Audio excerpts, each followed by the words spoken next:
Welcome back to the Saudi Pro League Newsroom. I'm Abs with my boy Chops. So today it's all about Cristiano Ronaldo, his pull and what's next for the Saudi Pro League.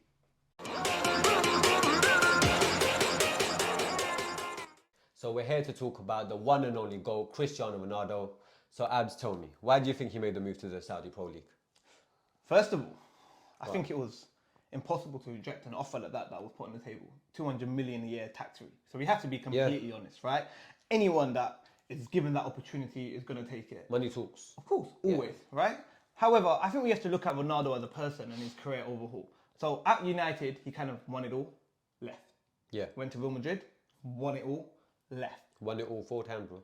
Over and over and over, right? And then he went over to Juventus in Italy to try something different. And maybe his first year was pretty decent. You know, he got himself a trophy and a few. And then you saw maybe the downfall from there, in all honesty.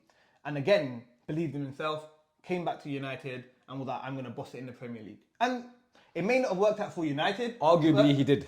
He did, 100%. Yeah, arguably, he did. Didn't work out for United, but it worked out for him. He scored 17 goals. We didn't get that from anyone in the Premier League this year. So 17 goals, strong number. And now the chance to join a project. So we have to look at really what the PIF are doing. They're working on this World Cup 2030. We all know Saudi Arabia want to host the World Cup. They looked at Messi, they looked at Ronaldo, and they thought who was the bigger pull. And I think they wanted them both. I think they tried to get them both. They did. That would have been the ultimate statement. However, the fact that they were able to bring in Ronaldo just gave so much attraction to Saudi Pro League before anything else. For example, how many memes, how many gifs have we seen of Cristiano Ronaldo already now playing in the Saudi Pro League? So the project there for him is to make this grow. I think his status alone in football, he's a celebrity. He's David 100%. Beckham. He's today's David Beckham. And there isn't anyone bigger than David Beckham in the status of celebrities from sport in football. He's the largest out there. Of course. Bigger than Kobe Bryant, bigger than all I think he's bigger than them all. Anywhere you go in the world, David Beckham. Ronaldo has that same impact. People support Ronaldo and not clubs these days. 100%. They follow him wherever he goes. Why wouldn't they, right? Yeah. And if we just look at what Cristiano Ronaldo is doing, right? So he went out there and he said this is going to be a top 5 league. Yeah. And then he said, okay, I'm going to bring in players for you too. You're telling me he wasn't speaking to Karim Benzema? But what a pull. What a pull. Come on, man. That's a Ballon d'Or winner, Karim Benzema. Hairline strong, Karim Benzema. So look, there's I think 2 big pulls that came quite early, right? Yeah. Who are they? For me, Benzema happened early. Yep. And Neves, I think he gets a shout. Because that happened a fairly long time ago now. That happened early too. So if we look at Benzema, right? Cool. Karim Benzema. Is he ready for the Saudi Pro League? Or is the Saudi Pro League ready for him? He's already scored a screamer. Did you see that? Quality goal. You know what? I think we got to show them. That was a mad goal. Like, honestly, like, it was just bending all the way into the top bins. Insane. So what about himself? Who is Karim Benzema? Ballon d'Or winner. He was part of the trio of Cristiano Ronaldo, Gareth Bale, Benzema. 4 times or 5 times Champions League winner now. Okay. And yeah, he won the Champions League in 2022 by himself. Do you know how many with goals Vinny he on the scored? left. In the Champions League. Yeah, how many goals did he score that year in the Champions League? Oh, he won it on himself. I don't think it was record break. Was it around 12, 13? Bit more. 15. Pushing 15 goals, What? you know. That's brilliant, bro. Insane. Yeah. Insane. So then, Benzema's here. And he brings in who? Kante joined his team. N'Golo Kante. The best CDM to have ever existed in the world of football, arguably. Over Makelele. You know what? You mentioned this the other day, so tell me why. Kante came from the ranks in France. Yep. Got a magical move to Leicester, Premier League. He made it. Yep. And he was part of that little dream team that they created. Vardy, Mahrez on the right. Dream team. Drinkwater in the middle. Okay. Or Brighton on the left. And he held his own and won the Premier League. And this is where I call him the GOAT. Because not only did he do that, he went Chelsea the following year. Yeah, he did. And won the league again. He did. Again, bro. Played every single game. Do you know what? Kante is just one of them players that you would always want in your team. Yeah. My only issue with Kante at the moment is I don't know if his legs are still there. I think he gets injured quite a lot now. We saw it in the last season in the Premier League. His legs kind of did just give way on him throughout that year. He was fresh from injury. I think he's had a lot more time to recover now. Okay. He'll be back to his best. He'll be running around in the Saudi. Running around, right? He'll do it. He's got the lungs for it. Miles. All right, so we've got Benzema, Kante. Two players coming to slightly part of the end of their careers, we would say. Yeah. All right. So I think there's two players that would fit into any team in the Premier League. And we touched one of them a minute ago. Yeah. But number one, Riyad Mahrez, talk to me. Bro, he's one of the most explosive wingers we've had in the league for a while, and he's done it year after year. Similar to what Kante did. Yeah. He'd done it from Leicester, made the big move to Man City. And bro, he's held his position. Look at the wingers that Man City have had. They've had Sane, they've had Sterling, they've had Foden. And Riyad Mahrez always held his own in that starting 11. Then we got the next guy. Who's the next guy? Ruben Neves moved to Al Hilal. Yeah.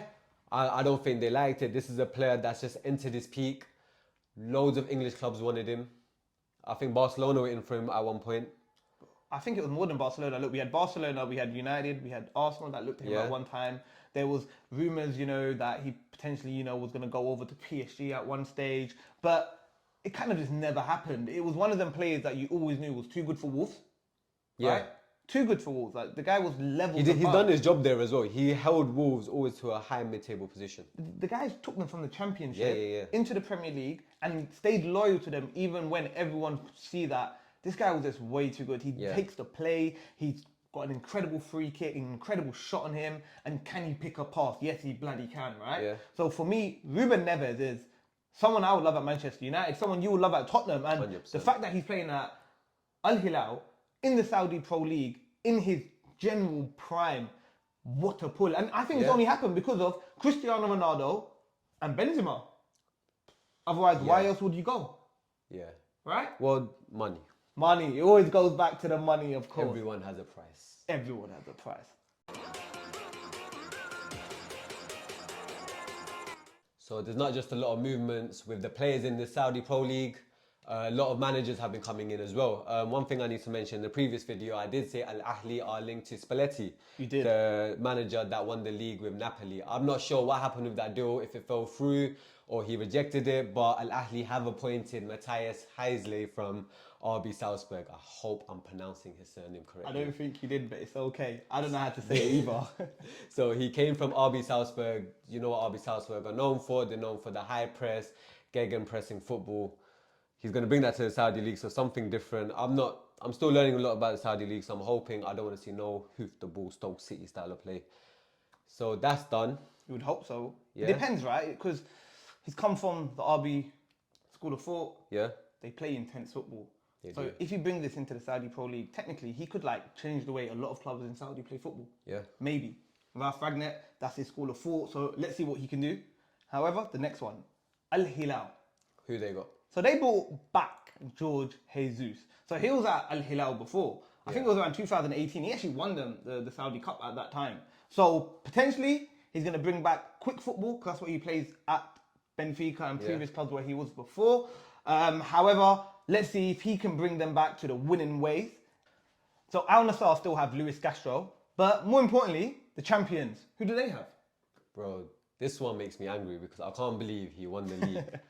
In Saudi Arabia. It makes me not give the league any credibility. Why? Because of Nuno? Yeah. Okay. So El Ittihad's manager and has been for the past season is Nuno Espirito Santo, former Tottenham manager and the person who generally started the decline of my club.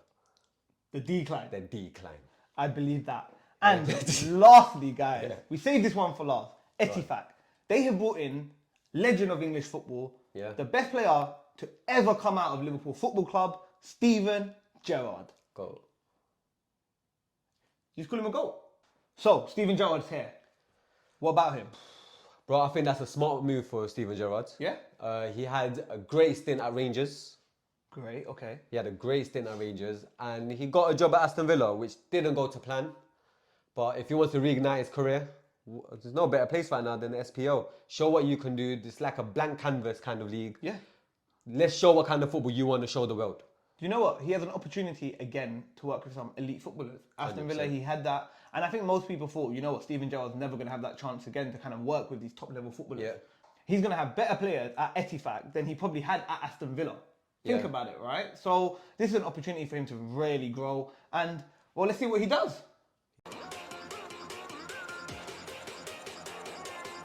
So we already know Ronaldo has brought in Benzema, Kante, and Riyad Mahrez. But bro, tell me, who else has he attracted to the Saudi Pro League? Bro, they brought in Koulibaly from Chelsea with his teammate Mendy. Milenko Savic in the middle. Bobby Firmino from Liverpool. Jota from Celtic. A big bow. I want to do a little episode on him as well. True. Fabinho's been confirmed for 40 million. Wow. So Liverpool got good money out of that. St. Maximin has made his move from Newcastle. And Jordan Henderson has followed his captain to Al-Ettifaq. Do you know what though? I think we said a lot of names. Yeah. But we've just seen a crazy rumour. So we spoke about how Al Hilal really need a striker, right? Yeah. They looked at Mbappe, he said no. They looked at Lewandowski, he said no. Yeah. They've just made a 140 million euro bid. Is it that much? Victor Osimhen. That's like 120 million pounds. Yeah. And I said there wasn't another attainable striker out there besides Harry Kane. I just didn't think anyone would pay 120 million for Victor Osimhen. Yeah. But if they sign Victor Osimhen, statement, right? Outside of England, got the best striker in the world.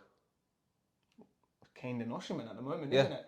So, and they've attracted him if they get him into the Saudi Pro League. Crazy. But on that note, guys, to round up today's episode. So we've spoken about Ronaldo, brief little touch on who he's brought in, and we're going to do this weekly. Follow us, subscribe, do whatever you have to do, and we'll see you soon. Peace.